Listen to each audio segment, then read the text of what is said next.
Karibu mtazamaji wa ITV. Hapa ni katika kijiji cha Gongali kilichopo katika kata ya Kurus, wilaya ya Karatu, mkoa wa Arusha.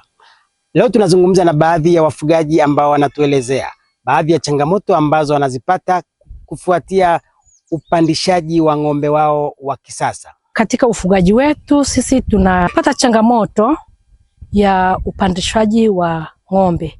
Wakati ng'ombe wangu wanapata joto, hatuna dume. Dume ni wa kutafutwa.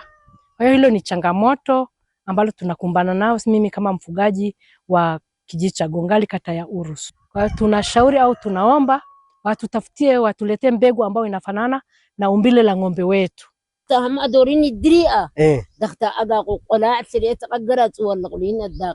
Anasema hivi, huyu ng'ombe anazaa madume daima akoloyai mibani sarga kulakuli.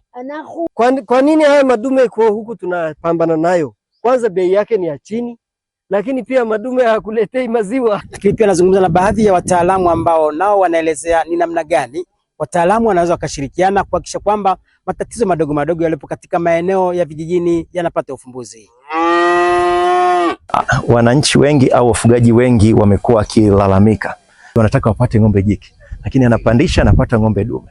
Sasa uzuri wa teknolojia imetuletea solution au imetuletea ufumbuzi, na huo sisi kama Eurus Tanzania tumeleta ufumbuzi huo. Sasa tunazo mbegu ambazo zimechambuliwa, tunaziita sexed semen. Unapopandisha mbegu hizi, then unakuwa na uhakika wa kupata jike kwa 95%. Kwa hiyo Eurus imeleta utatuzi kwa ile tatizo ambalo wafugaji walikuwa nalo la kupata madume ambayo hayatupatii maziwa. Kwa hiyo teknolojia hii imeanza kwa muda sasa katika mataifa yaliyoendelea, inatumika sana hasa kwenye ufugaji wa ng'ombe wa maziwa. Kwenye ufugaji wa ng'ombe wa nyama sio sana, kwa sababu tunahitaji majike kwenye maziwa. Kwa hiyo ipo katika nchi zilizoendelea, ipo katika nchi za Kiafrika sasa, na hata hapa kwetu Tanzania ipo sasa. Nimekisikia kilio cha nyumbani hapa, kimeanza na mama yangu. Anasema ng'ombe wake kila saa anazaa madume tu. Kwa hiyo nikafanya utafiti kuona kwamba ni namna gani mama anaweza kupata ndama jike. Hivyo nikapata kampuni hii ya Eurus, na wamenisaidia sana kunifungua macho kwamba kumbe kuna uwezekano wa kupata mbegu ya kike kwa 95%.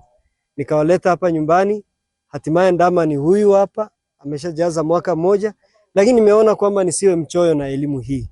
Ndio maana nikawaalika wanakijiji wenzangu leo, na viongozi wa serikali pia wamekuja, wa wilaya na watu mbalimbali wamefika hapa ili wapate elimu hii ya namna ya kupata mbegu bora na kupata hao jike, ng'ombe jike ambao wananchi wanatafuta sana. Baada ya kupata elimu, kwa kweli tumefarijika, kwa sababu tamanio letu ilikuwa ni ng'ombe wa maziwa. Ng'ombe anazaa madume zaidi ya 7-8. Kwa kweli tulipopewa tu hiyo mbegu tumeweza kupata ndama.